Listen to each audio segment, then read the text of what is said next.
اعوذ باللہ من الشیطان الرجیم بسم اللہ الرحمن الرحیم۔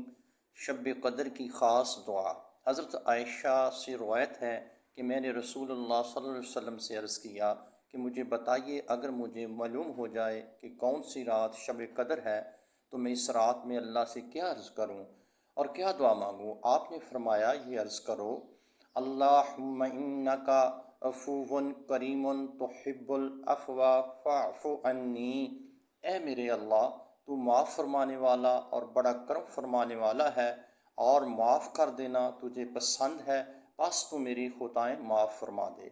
اس حدیث کی بنا پر اللہ کے بہت سے بندوں کا یہ معمول ہے کہ وہ ہر رات میں یہ دعا خصوصیت سے کرتے ہیں، اور رمضان مبارک کی راتوں میں اور ان میں سے بھی خاص کر آخری عشرہ کی طاق راتوں میں اس دعا کا اور بھی زیادہ اہتمام کرتے ہیں۔